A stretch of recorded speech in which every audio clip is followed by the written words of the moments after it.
அண்ணாமலை அவர்கள் அந்த இரண்டு தவறுகள் இருக்குங்க. ஒன்று, விலகுகிற பொழுது அமித்ஷா அவர்களை சந்தித்தார்ல, அந்த இடத்தை அவர் நியாயப்படுத்துறதுக்கு ரொம்ப போராட்டம். எனக்கு கிடைத்த மிக முக்கியமான ஒரு தகவலை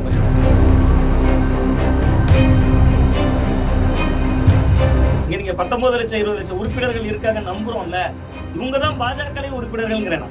மோடி அவர்களை அண்ணாமலை விமர்சித்தாலே இந்த 19 லட்சத்துல இருக்கக்கூடிய எண்ணிக்கை 8 லட்சம் 6 லட்சம். எடப்பாடி பழனிசாமி பதறிட்டாருங்க. அந்த கொங்கு மண்டலத்துல பூரா பாஜக கோல வச்சு ஆரம்பிச்சிருச்சு. அவருக்கு கண்ணுக்கு தெரியாத ஒரு பிரச்சனை இருக்கு. விஜய வீரியமா எதிர்க்கணும். அதுதான் பழைய அண்ணாமலை ஸ்டைல். நீங்க தமிழ்நாடு பாஜகலே நீங்க 50 லட்சம் பேர் இருக்காங்க. அவங்கள பாதி பேர் கூட வரலங்க. சுற்றாகல பாஜகவினரை தான் அவர் ஈர்த்திருக்காருங்கிற. அண்ணாமலைக்கு சீட்டே கொடுக்கல அந்த கட்சி. கடந்த காலங்களில் அவர் பேசிய நினைவுல இருக்கு. எங்க அப்பாவுக்கு உடல்நிலை சரியில்லை, அதனால நான் தேர்தலில் நிக்கல, போட்டியிடும் ஒரு அமைப்பே தொடங்க முடிஞ்சிருச்சு. விஜய்க்கு எதிராக அண்ணாமலை பக்கம் ஒதுங்க வேண்டிய தேவை ரஜினி. அண்ணாமலை தமிழக மக்களால் ஈர்க்கப்பட்ட தலைவரா, பாஜகவினருக்கு ஈர்க்கப்பட்ட தலைவரா? ரஜினி அவர்களுக்காக மத்திய அரசு ஒரு சர்வே எடுத்தாங்க. உள்ளபடியே களத்தை பார்த்த அனுபவத்தை சொல்ற திமுக மேல மக்களுக்கு ரொம்ப பெரிய வெறுப்பெல்லாம் இல்ல. விஜய் மேல ஆதரவு தான் அந்த தேர்தல் தோல்விக்கு காரணம். நீங்க விஜய் 35% வாக்கு வச்சிருக்காரு. இன்னைக்கு நீங்க விஜய் கிட்ட சேர்ந்திருக்க கூட்டம் ஒரு மாற்றத்தை நம்பி சேர்ந்த கூட்டம் இல்ல. தமிழ்நாட்டுல மாற்றத்துக்கான ஓட்டு அதிகபட்சம் 8% அசிமான எடுத்துருந்தாங்க. அப்ப அவர் 29 தேர்தலில் பார்வையாளராக இருந்தா 31 ஆட்டத்தை இழந்து விடுவார். அண்ணாமலை அரசியல் யாருக்கு ஆபத்து என்று கேட்டால் அண்ணாமலை அவர்களுக்கு தான். அவருக்கு தலைமையில் தொங்கக்கூடிய ஒரு கட்சியா ஒரு விஷயமாக. டைம்ஸ் நவ் செய்தி நேயர்களுக்கு வணக்கம். பாஜகவிலிருந்து விலகி தனி அரசியல் இயக்கம் கொண்டுள்ள அண்ணாமலை பொள்ளாச்சியில் தனது முதல் மாநாட்டை நடத்தியுள்ளார். இந்த மாநாடு குறித்து நம்முடைய உரையாட மூத்த பத்திரிகையாளர் சுவாமிநாதன் அவர்கள் நம்முடைய இணைந்திருக்கார். வணக்கம் சார். வணக்கம். அண்ணாமலை அவர்கள் தனது முதல் மாநாட்டை பொள்ளாச்சியில் நடத்தியிருக்காரு. 2031 ஆட்சி மாற்றம் தான் எங்களோட இலக்குன்னு சொல்லியிருக்காரு. அதாவது இடைத்தேர்தல்கள், நாடாளுமன்ற மக்களவைத் தேர்தல்லாம் புறக்கணிக்கிறது மூலமா முதல்வர் விஜய் 2026 தேர்தலில் கையில் எடுத்த வெற்றி ஃபார்முலாவையே அவர் பின்பற்றணும்னு நினைக்கிறாரா? அதை பற்றி என்ன நினைக்கிறீங்க நீங்க? இல்ல, முதல்ல கட்சியின் கட்டமைப்பு முக்கியம். விஜய் அவர்கள் எடுத்தது வெற்றி ஃபார்முலா. முதல்ல நீங்க விஜய் எடுத்த ஃபார்முலாவே அண்ணாமலை எடுக்கிறார். பட் விஜய் எடுத்தது ஒரு சக்சஸ் ஃபார்முலா. ஏன்னா இடையில ஒரு நாடாளுமன்ற தேர்தல் வந்தது. நீங்க சொன்ன மாதிரி அந்த நாடாளுமன்ற தேர்தலில் அவர் கண்டெஸ்ட் பண்ணல. ஈரோடு கிழக்கு இடைத்தேர்தல் வந்தது. EVK இளங்கோவன் அவருடைய மரபினை தொடர்ந்து இடைத்தேர்தல் வந்தது. அதேதான் அவர் களத்துல சந்திக்கல. நேரடியா அவர் ஒரு பொது தேர்தலை தான் சந்தித்தார். ஆனா அண்ணாமலை அவர்களுடைய அந்த அரசியல்ல ஒரு நுட்பமான வேறுபாடு இருக்கு. பாஜக என்கிற தேசிய கட்சியினுடைய தமிழ்நாட்டு முகமாக இருந்தவர் அண்ணாமலை. அப்ப இடையில வரக்கூடிய 2029 பாராளுமன்ற தேர்தலில் அவர் மௌனமாக இருந்தால் அந்த இடமே அவருக்கு பெரிய அதிர்வை உருவாக்கும். நீங்க விஜய் அந்த தேர்தலில் பார்வையாளராக இருக்க முடியும். ஏன்னா அவர் ராகுல் காந்தி பக்கமோ மோடி பக்கமோ அன்று இல்லை. அப்ப அவர் ஒரு பார்வையாளராக இருக்க முடியும். அவர்கிட்ட மக்கள் எதிர்பார்க்கவும் மாட்டாங்க. விஜய் ஸ்டாண்ட் என்ன, MP எலெக்ஷன் என்ன ஸ்டாண்ட் எதிர்பார்க்க மாட்டாங்க. பட் தமிழகத்துல பாஜகவின் தலைவராக இருந்தவர் தன்னுடைய ராஜினாமாவின் போது கூட அமித்ஷா அவர்களை சந்தித்து விட்டு ராஜினாமா செய்தவர். அப்படி இருக்கக்கூடிய அண்ணாமலை அவர்கள் அந்த களத்துல இருக்கிறத விரும்புவாங்கல்ல மக்கள். இதுவரைக்கும் மோடி அமித்ஷா அவங்க வந்ததுக்கு அப்புறம் பாஜக இருந்து பெரிய தலைவர்கள் யாரும் விலகினதாகவும் இல்லை. அப்படி விலகினவங்க யாரும் இந்த மாதிரி ஒரு நேரடியா போய் அவங்களே சந்திச்சு ஒரு முகமன் சொல்லிட்டு விலகின மாதிரி இது வரைக்கும் ஒரு பிரசிடென்ட் இது வரைக்கும் இல்லை சொல்ல போனா. அதுவே முதல்ல நீங்க அதை எப்படி நீங்க பாக்குறீங்க? அது ஏன்னா ஏற்கனவே அவர் மேல இந்த மாதிரி நீங்க பாஜகவோட பி டீமா தான் வராரு, RSS ஓட மறுரூபமா வராருங்கிற விமர்சனங்களை பல்வேறு தலைவர்கள் இன்னும் வச்சுட்டு தான் வராங்க. அதை அவர் எப்படி எதிர்கொள்ள போறாருங்கிறது நீங்க? ஆமா, அதுதான் நான் சொல்லுவாங்க. அதை எப்ப எதிர்கொள்ள முடியும்னா, நீங்க 29ல உங்க முகம் தெரியணுமே மக்களுக்கு. நீங்க 29ல மோடி அவர்கள் பக்கம் நிக்கணும், அல்லது மோடி அவர்களுக்கு எதிரான பக்கத்துல நிக்கணும். மோடி அவர்கள் பக்கம் நின்னா, பாஜக பக்கம் நின்னா நீங்க வலதுசாரித்துவ அரசியல். நீங்க மோடி அவர்களுக்கு எதிர் துருவத்துல நீங்க இடதுசாரித்துவ அரசியல். அப்பதான் திராவிட கட்சியான அரசியல் பார்வைக்குள்ள அவர் வந்துட்டாருங்கிற அளவுகோல் இது. நீங்க இன்னைக்கு அவர் சொல்கிறார், மதத்தை வீட்டுல கலத்தி வச்சுட்டு வந்திருக்காரு. அந்த கூட்டத்துல அவர் பேசியதான் தானே, நம்ம அமைப்புக்கு ஜாதி கிடையாது மதம் கிடையாதுங்கிறார். மதத்தை வீட்டுல கலத்தி வச்சுட்டு வந்திருக்குங்கிறார். நீங்க கரூர் சம்பவத்துல இந்துக்களுக்கு நிலம் கொடுக்கப்பட்டிருக்கு அப்படின்னு சொல்லி வரவேற்கிறார். அது பாதிக்கப்பட்ட மக்களுக்காக ஒரு வரவேற்கிறார். அவர் சொல்ற அந்த புள்ளி முக்கியமான புள்ளி. ஏன்னா அதிமுக தேர்தல் அறிக்கையிலே இதை சொல்லியிருந்தாங்க. அப்ப அவர் அதையெல்லாம் குறிப்பிட்டார். அவங்க எல்லாம் இந்து விரோதி இல்லையா அப்படின்னு அவர் கேட்கிறார். அப்ப ஒரு அளவுகோல் வேணும்ல. நீங்க பேசுற பேச்சுக்கு ஒரு செயல்தான அளவுகோல். நீங்க களத்தில் இல்லாதவர்கள் விஜய் அவர்கள் பாஜகவை களத்தில் இல்லாதவர்கள் 29ல அவர் திரும்பி சொல்லணுமே. 29ல அவருடைய நிலைப்பாடு உங்களுக்கு பாஜக எதிர்ப்பு. அவர் காங்கிரஸ் கூட்டணிக்குள்ள தேர்தலை சந்தித்தால் பாஜக எதிர்ப்பு. அப்ப அண்ணாமலையோட ஸ்டாண்ட் என்ன 29ல? நீங்க அதுதான் நான் சொல்ல வந்தேன். விஜய் பாணி அரசியலை கையில் எடுக்கிறார். அது விஜய்க்கு சக்சஸ் ஃபார்முலாவா ஏன் மாறுச்சுன்னா, விஜய் அதற்கு முன்பு பாஜகவில் இருந்தவர் இல்ல. மெர்சல்னு ஒரு படம் வந்துச்சு, உங்களுக்கு நினைவுல இருக்கும். ஆமா அந்த மெர்சல் படத்துல ஜிஎஸ்டி பிரச்சனையை பேசினார். ஆமா அந்த நேரத்துல ராஜா அவர்கள் விஜய் அவர்களை ஜோசப் விஜய்னு அறிக்கை விட்டார். ஆமா பதிலுக்கு விஜய் அவர்களும் திருப்பி தன்னோட அறிக்கையில ஜோசப் விஜய்ங்கிற வார்த்தையை பயன்படுத்தி இருந்தார். ஆமா அப்ப நீங்க அது பாஜக எதிர்ப்பு புள்ளி தானே. நீங்க கண்டிப்பா என்னதான் திமுக வந்து அவரோட பி டீம் திருமாவளவன் அவர்களே பேசியிருக்காரு. ஆர்எஸ்எஸ் பெற்ற குழந்தை அப்படின்லாம் விஜய் அவர்களை பேசியிருந்தாலும் கூட செயல் தான் பதில் நான் சொன்னேன். கடந்த கால செயல் இல்லையே அவர்கிட்ட. விஜய் அவர்கள் பாஜகவுக்கு நெருக்கமானவர் காட்டுறதுக்கு கடந்த கால செயல் இல்ல. பட் இங்க அண்ணாமலை 2014 29 மக்களவை தேர்தல போய் மோடியை போய் சந்திச்சாரு. தலைவா பிரச்சனை ஆமா வந்ததுக்கு அப்புறம் அதாவது அவருமே சில சின்ன சின்ன விஷயங்கள் இல்ல, நீங்க பண்ணியிருக்காரு. சொல்றது முக்கியமான சாயல் இடம். அது 2000 அதான் சொல்ல வரேன். 2014 அன்றைக்கு நாட்டுல வலிமையான பிரதமராக மோடி இல்ல. மோடியா லேடியான்னு கேட்டாங்க ஜெயலலிதா அவர்கள். 2011 ஜெயலலிதா பக்கம் இருந்தாரு. அதான் அதான் சொல்ல வந்தேன். அவருக்கும் சில ஆ, அரசியல் சாயல்கள் பின்புலங்கள் இருந்துதான், ஆனா ஃப்ரெஷ்ஷா வந்தாருங்கிறது ஆமா வேற விஷயம். அதான் ஆமா அவருக்கு அரசியல் சாயங்கள் இருந்தது. ம். அவருடைய ரசிகர்கள் அந்த சாயத்துக்கு உட்பட்டு வந்தவங்க இல்ல. அந்த இடைவெளியை புரிஞ்சுக்கங்க. அதான் விஜய் அவர்களுக்கு நீங்க சொல்றது போல அரசியல் சாயங்கள் இருந்தது. ம். 2014 தேர்தலும் போது கோயம்புத்தூர்ல பிரதமர் நரேந்திர மோடியை சந்திக்கிறார். ம். 2011 விஜய் மக்கள் இயக்கத்தினர் கொடிகளை பிடிச்சுக்கிட்டு, நான் அப்ப களத்துல இருந்து பார்த்தவன், கன்னியாகுமரி மாவட்டத்துக்கு வர்றாங்க, விஜய் ஜெயலலிதா அவர்கள் வர்றாங்க. ம். குளச்சல்ங்கிற பகுதியில பிரச்சாரம். 3-4 சட்டமன்ற தொகுதிகளுக்கு சேர்த்து வேட்பாளர் வர்றாங்க. அதிமுக கொடி இருக்கும், பக்கத்துல உன்னால் முடியும்னு போட்டு விஜய் படம் போட்டு ரவுண்டா அப்படி கையை வச்சிருப்பாரு, விரல வச்சிருப்பாரு விஜய். அந்த உன்னால் முடியும் கொடியோட விஜய் ரசிகர்கள் நிக்கிறாங்க. ஆனா அவங்க எல்லாம், அதுதான் நான் சொல்ல வரேன், அதிமுக கொள்கையை உள்வாங்கி கொண்டவங்களோ, மோடி அவர் சந்திக்கிறார்னு உள்வாங்கி கொண்டவங்களோ கிடையாது. அதான் விஜய் ரசிகர்கள். ஆனா அண்ணாமலையினுடைய ரசிகர்கள் அப்படி இல்லையே. அண்ணாமலை தேசியவாதி, அதான் அண்ணாமலை பாஜகவில் இருந்தவர், அண்ணாமலை வலதுசாரி, அண்ணாமலை மோடியின் பக்தர், அண்ணாமலை முன்னாள் ஐபிஎஸ் அதிகாரி. இவ்வளவு பின்புலத்துல இருந்து சேர்ந்த கூட்டம் அது. அப்ப அவர் வந்து 29 தேர்தல்ல பார்வையாளராக இருந்தா 31 ஆட்டத்தை இழந்து விடுவார். நான் ஒரு நுட்பமான இடம் சொல்றேன். நீங்க விஜய் அவர்களை போல ஒரு அரசியல் பாணியை கையாளுகிறார். நீங்க கேட்கிற கேள்வி சரி. ஆனா அது விஜய்க்கு வெற்றி ஃபார்முலா. அண்ணாமலைக்கு அது வெற்றி ஃபார்முலாவாக மாறணும்னா அவர் பாஜகவுக்கு எதிராக 29 களப்பணி ஆற்றி இருந்தா அது எதிரொலிக்கலாம். 31 ஒரு புதிய செட்டப் உருவாக்கலாம். இப்பொழுதே என்னுடைய யூகம் சரியாக இருந்தா 19 லட்சம் உறுப்பினர்கள் இருக்காங்கல்ல, அவங்க பாஜகலயே உறுப்பினர் அட்டை வைத்திருப்பவர்கள், இவரோட வீத லீடர்ஸ்லயே அமைப்புல உறுப்பினரா இருக்கக்கூடியவங்க. ஓகே நீங்க இன்னொன்னு பாருங்க, அந்த 19 லட்சங்கிறது 234 தொகுதிகளில் 19 லட்சம். அவர் சொன்னார் 14% இளைஞர்கள் இருக்காங்கன்னாரு. நீங்க 19 லட்சத்துல 14% பாத்தீங்கன்னா 2.25 லட்சம். கண்டிப்பா 2.25 லட்சம் இளைஞர்கள் என்பது 234 தொகுதியில் இளைஞர்கள். அப்ப நீங்க தொகுதிக்கு 5000 பேர் வச்சிருக்கணும். அந்த இடம் ரொம்ப சவாலா தான் இருக்கும்னு பாக்குறேன். அண்ணாமலை அவர்களுக்கு வந்து அவர் 31 மாற்றம் அப்படிங்கிறது ஒரு அரசியல் கட்சியாக அவர் நம்பலாம், ஒரு அமைப்பாக நம்பலாம். பட் அது அவ்வளவு எளிதில் கைகூடுற காரியம் இல்லை அப்படின்னு நான் களத்தை பார்த்த அனுபவத்துல. என்னன்னா அண்ணாமலை ஒரு 50 லட்சங்கிறது இலக்கா தான் வச்சு அதுக்கப்புறம் தான் அரசியல் கட்சியை தொடங்க போறேன் அப்படிங்கிறத அவர் சொல்லியிருக்காரு. அந்த 50 லட்சம் இலக்கு நான் வந்து தொடர்ச்சியா களப்பணி ஆற்றுவோம் நாங்கள். அதாவது என்ஜிஓ பாலிடிக்ஸ் கூட சொல்லலாம். ஏன்னா மக்கள் சார்ந்த விஷயங்களை எடுத்து கிராமங்களா செல்ல போறேன், களப்பணி ஆடுவோம், மக்கள் மத்தியில் அந்த உணர்வு எழுச்சி வந்ததுக்கு அப்புறம் வரேங்கிறது. கிட்டத்தட்ட ரஜினிகாந்த் அவர்கள் வந்து 2017-18 சொன்ன விஷயம். நான் ரஜினிகாந்த் அரசியல் மாற்றம் வெற்றிடம் இருக்கு, நான் வரேங்கும் போது மக்கள் மத்தியில் அந்த உணர்வு வரணும், அந்த எழுச்சி வந்ததுக்கு அப்புறம் தான் நான் வந்து அப்ப சொல்லுங்க நான் அரசியலுக்கு வரேன்னு சொன்னது. கிட்டத்தட்ட ஏன்னா பொதுவாக அரசியல்வாதிகள் வந்து அரசியலுக்கு வரேன்னு கட்சி ஆரம்பிக்கிறேங்கிறத இந்த மாதிரி ஒரு எண்ணிக்கை, ஒரு இலக்கு, ஒரு கால நிர்ணயம் வச்சுட்டு நான் அரசியல் கட்சி ஆரம்பிப்பேன்னு சொன்னதுங்கிறது கிடையாது. கிட்டத்தட்ட உடனே ஃப்ளோட் பண்றதான ஐடியால தான் இருப்பாங்க. ஸோ அண்ணாமலை சொன்னது வந்து கிட்டத்தட்ட ரஜினிகாந்த் அந்த சாயல் வந்து இருக்கு. அதை பத்தி நீங்க உங்களோட பார்வை என்ன? இல்ல, அது வந்து அவர் களத்தை தயார் செய்வதற்கு ஒரு காலமாகவும் நம்புகிறார். கிட்டத்தட்ட 5 ஆண்டுகள் இருக்கிறது. நீங்க கட்சியா இன்னைக்கே வந்துட்டீங்கன்னு வச்சுங்களேன், 2 முக்கியமான சிக்கல் இருக்கு. ரஜினிக்கும் அந்த சிக்கல் இருந்தது. நான் எனக்கு கிடைத்த முக்கியமான ஒரு தகவலை பகிர்றேன். ரஜினி அவர்களுக்காக மத்திய அரசு ஒரு சர்வே எடுத்தாங்க. ரஜினியோட செல்வாக்கு என்ன 2017 நீங்க சொல்ற காலகட்டத்துல 11% வந்தது ரஜினி அவர்களுக்கு. 11% வந்த உடனே உளவுத்துறை கொடுத்த ரிப்போர்ட்டை பார்த்த உடனே பாஜக சொல்றாங்க 11% இருக்குங்க, உங்களுக்கு மத்திய அரசு சொல்லுது 11% இருக்குங்க, போய் களப்பணியாற்றுங்க, அப்படியே 15 ஆகும், 20 ஆகும், 25 ஆகும், ஆட்சி மாற்றம் வந்துரும் அப்படிங்கிறாங்க. ரஜினி அவர்கள் பயந்துட்டார். இது என்ன 11% தான் இருக்குன்னு சென்ட்ரல் கவர்மெண்டோட ரிப்போர்ட்டே அவங்க சொல்றாங்க. அப்ப ஒருவேளை இப்படி இருந்தா எப்படி இருக்கும்னு நினைக்கிற பொழுது கோவிட் வருது. சோ அவர் ஒதுங்குகிறார். அண்ணாமலையினுடைய அரசியல் என்பது இப்ப அவர் என்னன்னா, நீங்க நாளைக்கே அரசியல் கட்சியாக உருவான செலவு எவ்வளவு செலவாகும். அப்ப அவர் என்ன பண்றாருன்னா, அதுக்கெல்லாம் நிதி திரட்டுவதற்கான வேலைகள்லாம் அவர் பார்க்கிறார். எனக்கு கிடைத்த தகவலை தான் நான் சொல்றேன். நிதி திரட்டுதலுக்கான வேலை என்பது பெரிய பெரிய இன்வெஸ்டர் கட்சிக்குள்ள வருவாங்க. அது எந்த கட்சியாக இருந்தாலும் நடக்கும். அது தேர்தலுக்கான அமெரிக்கா நிதி பயணம்லாம் கூட திரட்டல் மேற்கொள்றாரு. நடக்கும். அவருமே கூட சொன்னாரு இந்த மாதிரி வெளிநாட்டு வலைஞர்களும் தமிழ்நாடு அரசியல் பக்கம் திரும்பணும், தமிழ்நாட்டு மக்களுக்கு நல்லது செய்யணும்.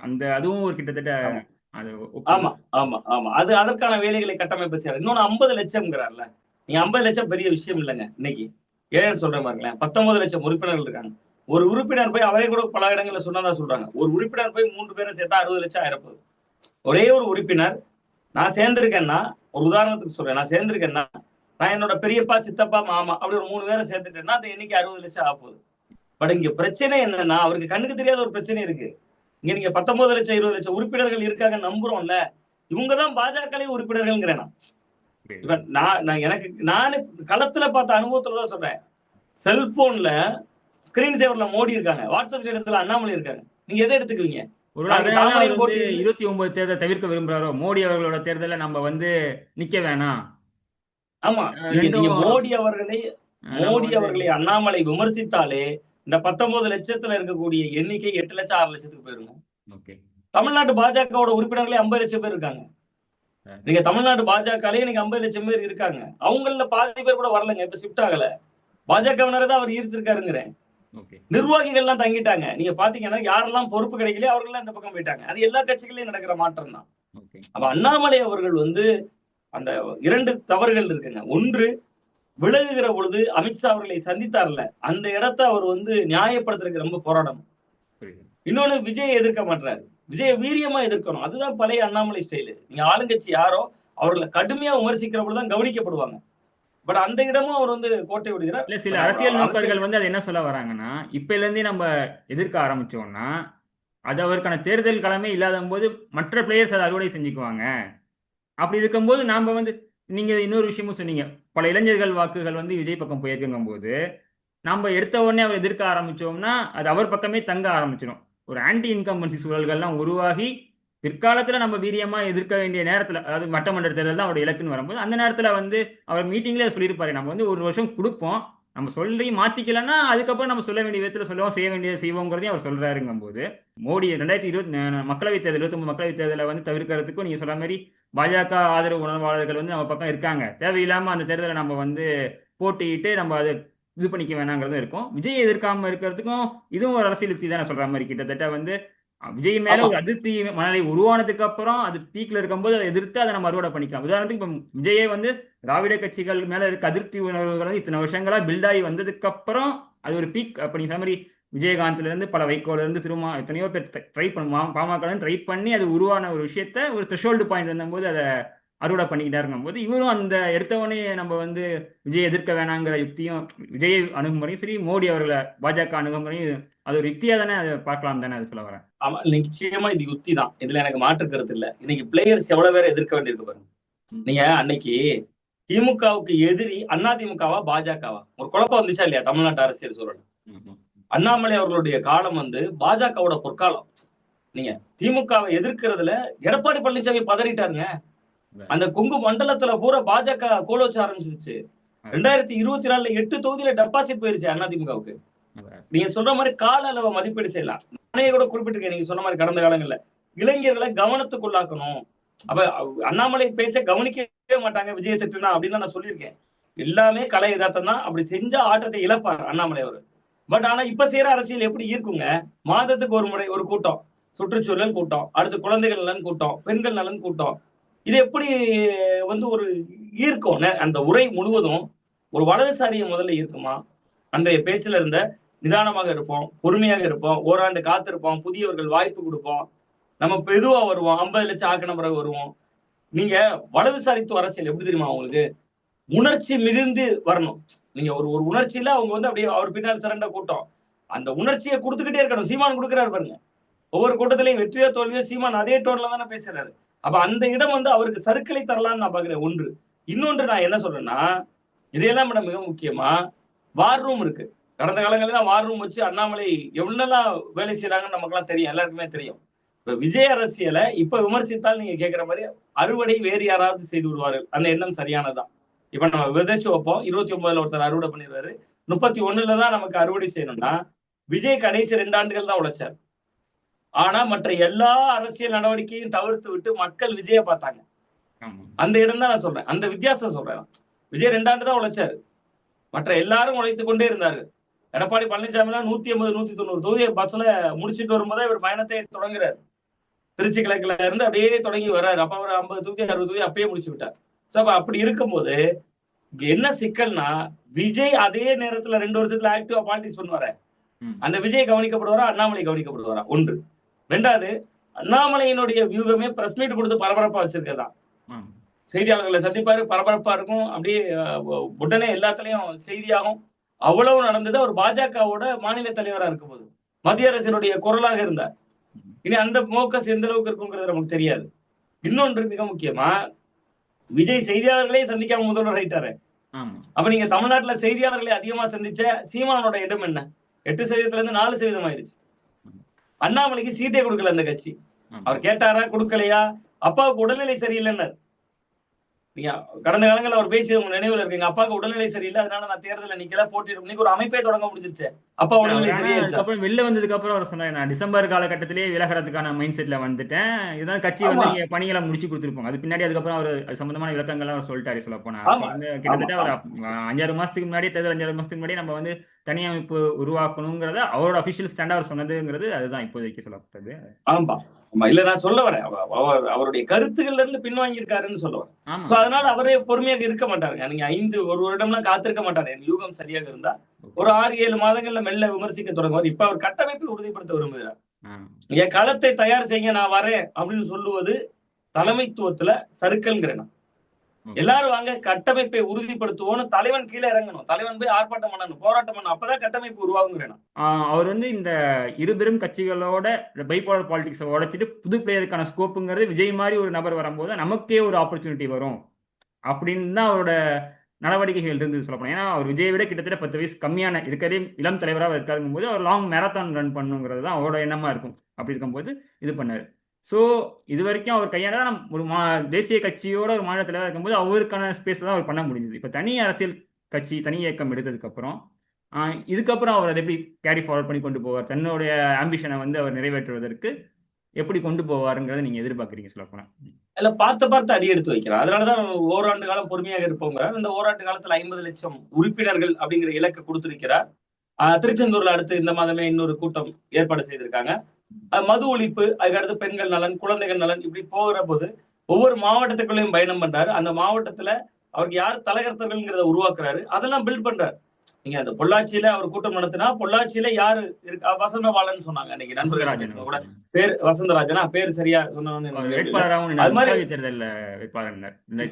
அப்படி இப்படி ஒவ்வொரு பகுதிகளிலையும் அவருக்கான ஆட்களை எல்லாம் அவர் தேர்வு செய்கிறார். அதுக்காக தான் அவர் போகிறார். ஒவ்வொரு மாவட்டமும் கட்சியாக அமைப்பாக வர்றதுக்குதான். அமைப்பாக இருக்கிற பொழுதே கட்சிக்கு காலதாமதம் ஆகுது. அமைப்பாக அவர் வந்து ஒரு வகையான வேலையை செய்து கொண்டுதான் இருக்கிறார். அவரை கூட பெரிய பள்ளிக்கூடத்தினுடைய அதிபர் அப்படின்லாம் சொன்னாங்க. அது மாதிரி ஒவ்வொரு மாவட்டத்திலும் அவர் தலைகர்த்தர்களை தேடுறார். அதெல்லாம் இந்த 6-7 மாதங்கள்ல நடக்கும்.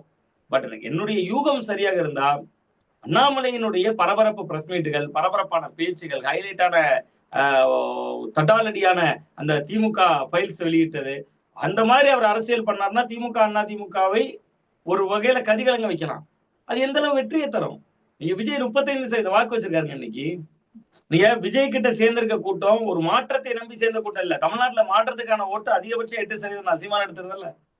அதுல ஒரு 4-5% தான் மாற்றத்துக்கான ஓட்டு. யார் வந்தாலும் புதுசா இருந்தா போடுறவங்க. சோ அப்ப நிறைய சவால்கள் அவருக்கு இருக்கு. பட் அவர் அந்த ஓராண்டு காலத்துல அந்த கட்டமைப்பை முதல்ல 50 லட்சம் அப்படிங்கறத உறுதிப்படுத்திட்டாருன்னா ஆட்டம் வேற லெவல்ல ஆடுவார். அதுக்கடுத்து விஜயை கடுமையாக விமர்சிப்பாரு. அந்த விமர்சன அரசியலை நோக்கி கூர்மைப்படுத்துவாரு. அதெல்லாம் நடக்கும். பட் ஆனா அதுக்கிட்ட தான் 2 சிக்கல் சொல்றேன். 29 தேர்தல்ல அவர் தன்னுடைய நிலைப்பாட்டை வெளிப்படுத்தாவிட்டால் அது அவருக்கான ஆட்டத்தை இழக்க செஞ்சிடும். நீங்க 29ல ஒண்ணுல வலதுசாரித்துவ பக்கம் நிக்கணும், அல்லது இடதுசாரிகளா அரசியலா நிக்கணும். அதை எதிர்பார்ப்பாங்க அண்ணாமலை கிட்ட. அந்த தான் நான் சொல்ல வந்தேன். அது விஜய் கிட்ட எதிர்பார்க்க மாட்டாங்க. 24ல அவர்கிட்ட எதிர்பார்ப்பு இல்லை நமக்கு. ஆனா 29 தேர்தல்ல அண்ணாமலையினுடைய நிலைப்பாட்டை ஒட்டிதான் அவருடைய அரசியல் எதிர்காலம் இருக்கும். பார்வையாளரா இருக்க முடியாது, வெறும் பார்வையாளரா இருக்க முடியாதுன்னு நீங்க வந்து 100% இருக்க முடியாதுங்க. 100% இருக்க முடியாது. விஜய் இருக்க முடியுங்க பார்வையாளரா. அவர் அதற்கு முன்பு தேர்தல் அனுபவம் கொண்டவர் இல்ல. அவர் அதற்கு முன்பு ஒரு பாராளுமன்ற தேர்தலை சந்திச்சவர் இல்ல. ஒரு கோயம்புத்தூர்ல சந்தித்து 2வது இடம் வந்தவர். அப்ப நீங்க பாஜக நின்றுக்காரு. அது சட்டமன்ற தேர்தல் கூட நீங்க விட்டுருங்க. 24 தேர்தல்ல அவர் தமிழ்நாட்டு பாஜகவை லீட் பண்ணவர், ஒரு கூட்டணியை உருவாக்கினவர், 18% அலையன்ஸ் ஓட்டு காட்டினவர், 11% பாஜக ஓட்டு காட்டினவர். அப்ப இவர் இந்த தேர்தல் அமைதியா இருந்துட்டு எல்லாரும் விருப்பம் போல ஓட்டு போடுங்கன்னா இது ஒண்ணு போதாதா? இது எதிர்கட்சிகளுக்கு திமுக இது போதாதாங்க குறைந்தபட்சம்? அண்ணாமலை யாருடைய ஆளு அப்படின்னு சொல்லி திமுக நரேட்டிவ் பரப்புரைக்கு பிராண்டிங் வராங்க. நம்மளால பெட்டரா பண்ண முடியும்னு அவர் எதிர்பார்க்கிறாரோ? எந்த ஒரு இல்ல அது விமர்சனம் உங்களுக்கு இன்னொன்னு நீங்க ஒரு விஷயம் சொன்னீங்க. அந்த அமைப்புல யாருமே தலைவர் இல்லையே, எல்லாருமே சொல்ல ஒரே வரல. நிலைதான் அப்படின்னு சொல்லி அவரு நினைக்கிறார். பாஜக தலைவர் பதவி இல்லாமலே அவரால் இருக்க முடியலையே. நீங்க வி த லீடர்ஸ் ஓகே. அந்த அமைப்பு உருவாக்கத்தினுடைய காரணம் என்ன? பாஜகவின் தலைவர் பதவியில அண்ணாமலை அவர்கள் இல்ல. அப்ப ஒரு தலைவர் பதவி இழந்ததுனால தானே ஒரு அமைப்பு உருவாகுது. ஆனா அவர் அப்ப சொல்றாரு, நான் காந்தி காங்கிரஸ் காரிய கமிட்டியோட தலைவரா குறுகிய காலம் தான் இருந்தாரு. அதனால தலைவர் பதவிங்கிறதுலாம் ஒரு விஷயம் கிடையாது. நோக்கம் தான் இல்ல முக்கியம், அதான் செயல் தான் அப்ப அவர் முக்கியம். பாஜகவின் எளிய அவர் தன்னை தொண்டனாவே காந்தி மோடி ரேஞ்சுக்குள்ள ரசிகரா அவர் தன்னை சொல்றாரு, ப்ரொஜெக்ட் பண்ணி சொல்ற விதம் பாத்தீங்கன்னா. இங்க அரசியல்ல தலைவர்கள் பேச்சு எல்லாமே நாம் அப்படியே எடுத்துக்கொள்ளக்கூடாது. அதான் நான் ஒவ்வொன்றுக்கும் என்ன சொல்ல வரேன்னா, இதுவும் ஒரு நரேட்டிவ் தான் சொல்ல வரேன். கல்ட் பாலிடிக்ஸ் ஆமா நிச்சயமா சொல்லுவாரு. நிச்சயமா. பட் ஆனா அவர் கார்ல வெளில என்ன தன்னோட ஆதரவாளர்கள் தன்னை இது பண்ற, அதாவது என்ன அவர் சொல்லும் செயலும் அவர் சொல்றதும் செயலும் அவருக்கு தெளிவா தான் அவர் பண்ணிட்டு இருக்காருங்கிறத தான் நானும் சொல்ல வரேன். ஆமா இல்ல அவர் அதை தன் தரப்பு விளக்கமா சொல்றாரு. யாருமே இங்க இப்ப நீங்க அது கூட ஒரு ஸ்ட்ராட்டஜின்னு சார். அதான் யுக்தி நீங்க தான் அந்த கட்சி அது ஒரு கட்டமைப்பு இன்னும் உருவாகலைங்க. நாளைக்கே இந்த அமைப்புக்கு குமரி மாவட்ட தலைவர் இவர், திருநெல்வேலி மாவட்ட தலைவர் இவர், தூத்துக்குடி மாவட்ட தலைவர் இவர், அந்த அமைப்புக்கு மாவட்ட தலைவர் போட்டீங்கன்னு வச்சுங்க. இவ்வளவு பேருக்கு தான் பொறுப்பு கிடைச்சிச்சு, மற்றவங்களுக்கு எல்லாம் பொறுப்பு கிடைக்கல, ஒதுக்கிடுவான்.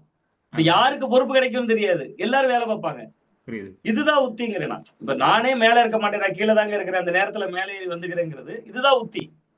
இதெல்லாமே தேர்தல் வியூகங்கள், உத்திகள் தான். பட் ஆனா இது எல்லா உத்திகளுக்கு மேல அவருக்கு தலைமையில் தொங்கக்கூடிய ஒரு கத்தியா ஒரு விஷயம் அது 29 தேர்தல். அது அவர் விரும்பினாலும் விரும்பாட்டாலும் அதுல அவர் பார்வையாளராக இருக்கவே முடியாது, பங்கேற்பாளராகத்தான் இருக்க முடியும். குறைந்தபட்ச கருத்து சொல்லணும். மீடியா கேட்பாங்களே, சார் நீங்க எந்த பக்கம் சார் 4 செய்தியாளர்கள் போய் கேட்கிறப்ப, இல்லங்கண்ணா வணக்கங்கண்ணா, கருத்து இல்லைங்கன்னா, மக்களுக்கு நார்மலா யார் யாருக்கு போறாங்களோ போட்டுக்கங்கட்டுங்கண்ணா அப்படின்னு அவர் வழக்கம் போல சொல்லிட்டு போக முடியாது. விஜய்க்கு அந்த சிக்கல் இல்ல கடந்த காலங்களில் 24ல. அதனால் விஜய் அரசியலையும் அண்ணாமலை அரசியலையும் நம்ம எந்த வகையிலும் சமநிலைப்படுத்திட முடியாது அப்படின்னு. அதே மாதிரி ஹிந்து நான் சொல்லிக்கிறதுல நான் இது பண்ண விரும்பல. உதாரணத்துக்கு இப்ப விஜய் அவர்களை கூட நான் ஜோசப் விஜய் மதத்தை வெளிக்காட்டிக்கிறதுலையும் தப்பு கிடையாது. அதே நேரத்தில் எல்லாம் எம்மதமும் சம்மதம்ங்கிற ஒரு கான்செப்ட்ல கொண்டு வராருங்கும் போது ஒருவேளை அதை நீ சொல்லி இந்த பாஜக சாயம் வலதுசாரி சாயங்கிறத வேற விதமா கொஞ்சம் டைவர்ட் பண்ணி கொண்டு போறதுக்கான சிக்னல்ஸை ஃபர்ஸ்ட் மீட்டிங்ல அவர் சொல்றாரோ அப்படிங்கிறது. ஆமா நிச்சயமா அவர் அதை நோக்கி தான் நகர்த்துகிறார். நான் ஒரு இந்து, அந்த வார்த்தையில இப்போது திரண்டு இருக்கக்கூடிய தேசியவாதிகள் சந்தோஷப்பட்டுக்குங்க. தேசியவாதி அப்படின்னு சொல்லியாச்சு. நான் எல்லாருக்கும் பொதுவானவன், வீட்டிலேயே மதத்தை கலத்து விட்டு வந்து விடுவேன் அப்படின்னு சொல்றதன் மூலமா இனி எஞ்சி இருக்கக்கூடிய வெளியில இருக்காங்கல்ல அவர்களை ஈர்க்க முயற்சிக்கிறார். பொலிட்டிக்கலா அவர் நேற்று வர திருப்பரங்குன்றம் மதுரையில என்ன முருகர் மாநாட்டில் அவருடைய உரைகளை பாருங்க, பேச்சுகளை பாருங்க. இதற்கு முன்பு கடந்த காலங்களில் பேசியிருப்பாரு. அது அந்த கட்சியினுடைய நிலைப்பாடு. அப்ப அதிலிருந்து விடுபட்டு அவர் இன்றைக்கு ஒரு தமிழகத்திற்கேற்ற மண்ணுக்கேற்ற மார்க்சியம் சொல்லுவோம் பொதுவாக ஒரு வார்த்தை, அது மாதிரி மண்ணுக்கேற்ற அரசியல் அப்படிங்கக்கூடிய இடம் நோக்கி அவர் நகர்ந்திருக்கிறார். அது ஒரு நல்ல முயற்சி தான், ஆரோக்கியமான விஷயம் தான். பட் பாஜகவோடு ஒரு ஆசை இல்லாமல் அவர் உண்மையிலேயே செயல்பட்டால் தமிழக மக்கள் அவரை ஏற்றுக்கொள்வார்கள். கொங்கு மண்டலத்திலாம் கடுமையான தாக்கத்தை ஏற்படுத்துவார். நீங்க கொங்கு மண்டலத்துல கடுமையான தாக்கத்தை ஏற்படுத்துவார். கன்னியாகுமரி போன்ற மாவட்டங்கள்ல பாஜகவின் பெரும்பகுதி நிர்வாகிகள் அவர் பின்னாடி போய் நிற்கிறாங்க. சட்டமன்ற தேர்தல் பிரச்சாரத்தை அப்பயே கூட அவர் போன இடங்களுக்கெல்லாம் அவருக்கு தான் கரகோஷங்களா இருக்கட்டும், துண்டை கழட்டி சுற்றுற விஷயங்களா இருக்கட்டும், ஈர்ப்புங்கிறது அவர் சுற்றி தான். பிரதமர் மோடிக்கு விட அவருக்கு அதிகமான ஒரு கரவொலி இருந்துச்சுங்கிறது எதிர்பார்க்குறீங்க? இல்ல அவர் தமிழ்நாட்டுக்கான தலைவர் தான், அதுல சந்தேகம் இல்லை. எந்த பிராந்தியத்துக்குள்ளும் அவரை சுருக்கி விட முடியாது, எந்த ஜாதிய வட்டத்துக்குள்ளும் சுருக்கி விட முடியாது. ஆனா இந்துங்கிற வட்டத்துக்குள்ள சுருக்க முடியும். அந்த ஒரு இடம் தான் அவருடைய பலம், எதுவோ அதுவே தான் அவருடைய பலவீனம். அந்த இடம் ரொம்ப ஆபத்தானது அவருக்கு. மற்றபடி அவர் ஒட்டுமொத்த தமிழ்நாட்டு நான் பாக்குறேனே, கன்னியாகுமரி மாவட்டத்துல பல முக்கியமான ஆளுமைகள்லாம் இன்னைக்கு அவர் பின்னாடி தான் நிக்கிறாங்க. நான் இங்க இருந்த பாஜக நம்ம பார்த்த பிரபலங்கள் எல்லாம் மீனவர் சமூகத்துல பெருங்கோட்ட பொறுப்பாளர் இருந்தார் சகாயம், அவர் அந்த பக்கம் போயிட்டாரு. எங்க உதாரணத்துக்கு சொல்றேன், சுபாஷன் ரொம்ப தீவிரமான செயற்பாட்டாளர் பாஜக. அந்த மாதிரியான முக்கியமான நபர்கள்லாம் ஒவ்வொரு மாவட்டங்களையும் பாஜக வலுவாக இருந்த மாவட்டங்களெல்லாம் இடம்பெயர்ந்துட்டாங்க. ஸோ அப்ப அந்த இடம் அண்ணாமலை அவர்களுக்கு களம் பாஜகக்குள்ள இருந்து இடம்பெயர்ந்தவர்களா இருக்காங்க. அதான் நான் சொல்ல வரேன். எப்ப அவர் கவனிக்கப்படக்கூடிய அரசியல் செய்ய முடியும்னா, திமுக ஒன்றிய செயலாளர் போயிட்டாருங்க, அண்ணா திமுக பேரூர் செயலாளர் போயிட்டாரு, ஒரு மாவட்ட செயலாளர் 2 பேர், இவ்வளவு பேர் தாவேக்கால இணைகிறாங்களே. அண்ணாமலை அரசியல் ஈர்க்கப்பட்டு அந்த பக்கம் போன திமுக நம்ம இதுவரை பேஸ் பண்ணலையே பெரிய அளவுல. ஒரு குறிப்பிடத்தகுந்த பெயர் தெரிந்த ஆளுமைகளை நம்ம பார்க்கலையே. ஸோ அப்ப அந்த இடம் அதுக்கு காரணம் என்னன்னா, அவர் பாஜகவில் இருந்தவர் என்கிற அடையாளத்தோடு பாஜகவினரால் ஈர்க்கப்பட்டவர். நான் அந்த இடம் நீங்க கேட்ட ஒரு இடத்தை நான் இன்னும் கொஞ்சம் கூட தெளிவுபடுத்த 2 கேள்வி, ஒரே நுட்பமான இடம் தான். அண்ணாமலை தமிழக மக்களால் ஈர்க்கப்பட்ட தலைவரா, பாஜகவினருக்கு ஈர்க்கப்பட்ட தலைவரான்னு கேட்டா பாஜகவினருக்கு ஈர்க்கப்பட்ட தலைவர். நீங்க ஒட்டுமொத்த பேன் தமிழ்நாட்டுக்குமான ஈர்க்கப்பட்ட தலைவரான்னு கேட்டா இல்ல. ஏன்னா அவர் பாஜகவில் இருந்ததுனால அவருடைய பேச்சை அவங்க கவனிக்கல, பொருட்படுத்தல. இனி அவர் அந்த முகத்திரையை விட்டு வெளியே வருகிற பொழுது இனி அவர் பேசுகிற பேச்சை கவனிக்கணும்னா பாஜகவை எதிர்த்து விட்டு தான் அரசியல் செய்யணும். பாஜகவை எதிர்த்தா திரண்டிருக்கிற 19 லட்சத்துக்கு சேதாரம். இப்படி என்னவா இருந்தாலும் தேன்கூடு தான் அது. தேன்கூட்டுக்குள்ள அவர் கை வைத்து எடுக்க போது ஏதாவது ஒரு சிக்கல் வரத்தான் செய்யும். நான் சொல்றேன், ஆமா, அண்ணாமலை அரசியல் யாருக்கு ஆபத்து என்று கேட்டால் அண்ணாமலை அவர்களுக்கு தான் ஆபத்து. ஏன்னா நீங்க நல்ல உள்ளவங்க, அவர் திரண்டு இருக்கிற பெருங்கூட்டமும் பாஜக வலதுசாரித்துவ தேசிய சிந்தனையாளர்கள் கூட்டம். இந்த கூட்டத்தை திரட்டி வச்சுட்டு நீங்க 29 எலெக்ஷன்ல சைலண்டா இருந்தாலும் பிரச்சனை. அப்ப நீங்க குறைந்தபட்சம் ஒரு சுற்றறிக்கை அவங்களுக்காக தான் அனுப்பணும். தாமரைக்கு வாக்களிங்க. நான் இப்பவும் சொல்றேங்க, நான் அன்னைக்கு ஒரு தொலைக்காட்சி வாதத்துல சொன்னேன், நீங்க பார்த்திருப்பீங்க.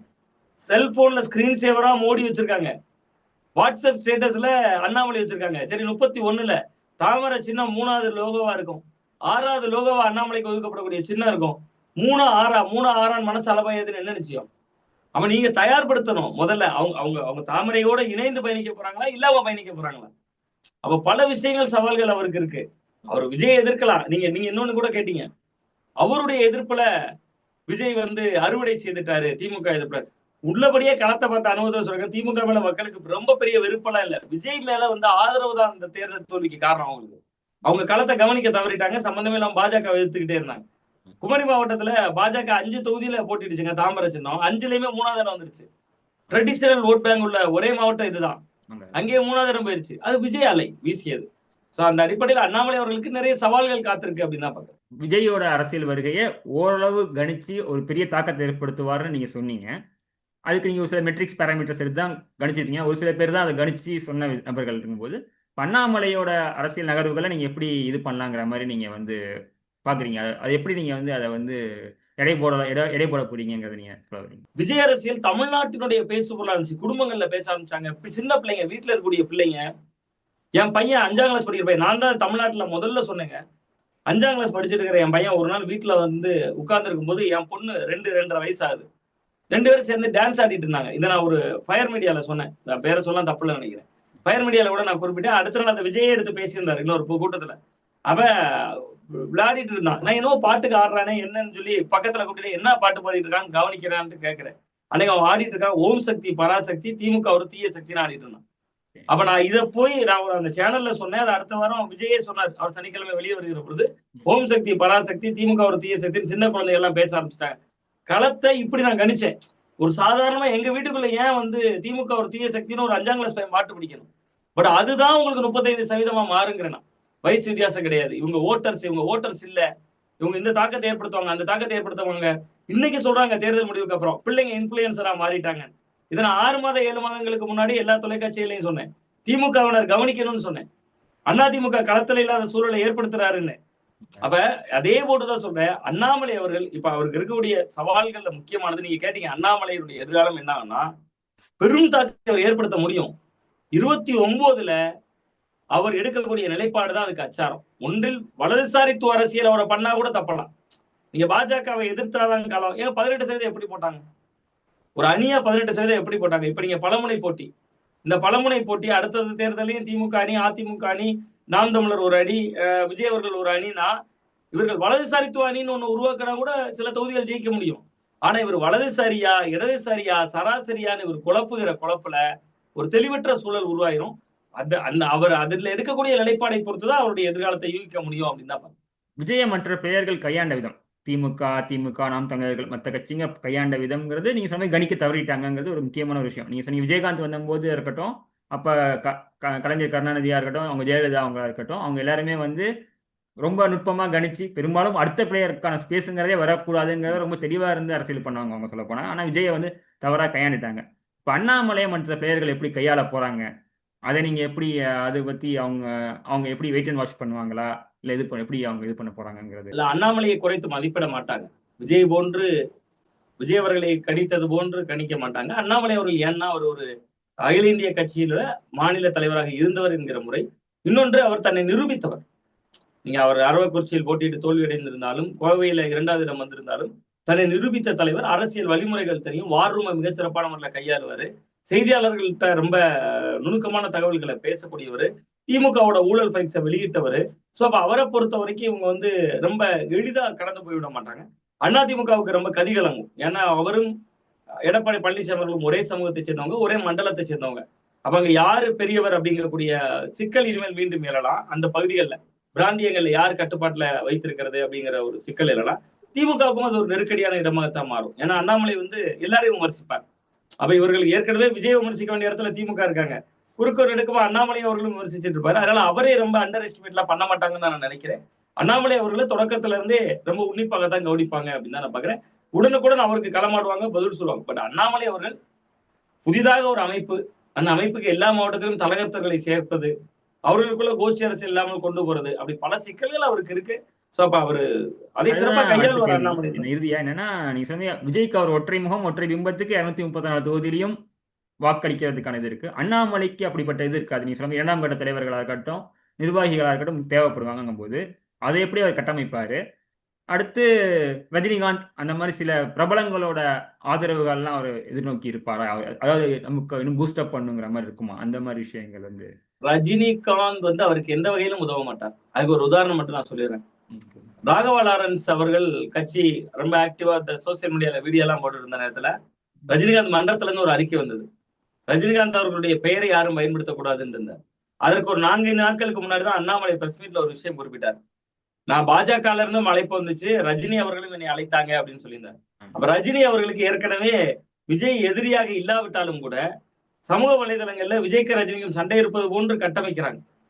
இன்னொன்று, அவர் சாதாரணமா மு.க. ஸ்டாலின் அவர்கள்ட்ட போய் தேர்தல் தோல்விக்கு பின்பு சந்திக்க போயிருந்தார். அதையே வந்து திமுக அதிமுக இணைப்புக்கு மைய புள்ளியா போனாருட்டாங்க. காலம் காத்திருந்து பதில் சொல்லும்னு விஜய நோக்கி குறிவைத்துதான் ரஜினிகாந்த் அவர்கள் பதிவிட்டார். ஆனா பாருங்க, நான் எந்த தப்பும் பண்ணலன்னு அவரை வெளியில வந்து பிரஸ் மீட் கொடுக்க வச்சிருச்சு காலம். நான் எந்த இணைப்பு பேச்சுவார்த்தையும் நடத்தல. அதனுடைய நோக்கம் என்ன, நான் எதுவும் செய்யலைங்கிறதான். அவ இவ்வளவு சிக்கல்கள் இருக்கிற பொழுது விஜய்க்கு எதிராக அண்ணாமலை பக்கம் ஒதுங்க வேண்டிய தேவை ரஜினிக்கு நிச்சயமா இருக்காது. அவர் ஆதரிக்கவும் மாட்டார். ரஜினி ஒரு பார்வையாளராகத்தான் இருப்பார் இனிமேல் தேர்தல் நடவடிக்கைகள்ல அப்படின்னு தான் நான் பாக்குறேன். சோ அதனால அண்ணாமலை அவர்களுக்கு ரஜினி என்கிற ஒரு ஆப்ஷன் 100% இல்லை என்பது என்னுடைய யூகம். இன்னொன்று, அப்படின்னா அண்ணாமலை அவர்களுடைய எது என்ன ஆகும்னா தலகர்த்தர்கள் கிடைப்பாங்க. ஏன்னா பாஜக இருந்தவங்க, அவரால் ஈர்க்கப்பட்டவங்க எல்லா மாவட்டங்களையும் இருக்காங்க. சோ அந்த வகையில தலகர்த்தர்கள் கிடைப்பாங்க. செலவு பண்ணக்கூடிய ஆற்றல் உள்ளவங்களும் கிடைப்பாங்க. ஏன்னா அவர் பாஜகவின் மாநில தலைவராக இருக்கும்போது பலருக்கு உதவி இருப்பார். நீங்க உதவி இருப்பார் என்று நான் சொல்வது வந்து கிட்டத்தட்ட ஏதாவது மத்திய அரசினுடைய திட்டங்கள் பெறுவதற்கு, தொழில் நிறுவனங்களுக்கான வாய்ப்புகள் அப்படின்னு பல உதவிகள் செய்திருப்பார். சோ அவரால் பலன் பெற்றவர்கள் இன்னைக்கு பெருங்கூட்டம் பணக்காரர்கள் இருப்பாங்க. அதனால் தலைகர்த்தர்கள் கிடைப்பாங்க. செலவு செய்கிற ஆற்றல் வரும், அது எல்லாம் வரும். பட் இந்த கட்டமைப்புகளை உருவாக்க தான் ஒரு ஓராண்டு எடுத்துக்கிறார். அதுதான் நான் பாக்குறேன். இந்த கட்டமைப்புகளை எல்லாம் தயார் செய்வார். அதுக்கு ஓராண்டு காலம் எடுத்துக்கொள்கிறார். Okay, thank you. ஆமா.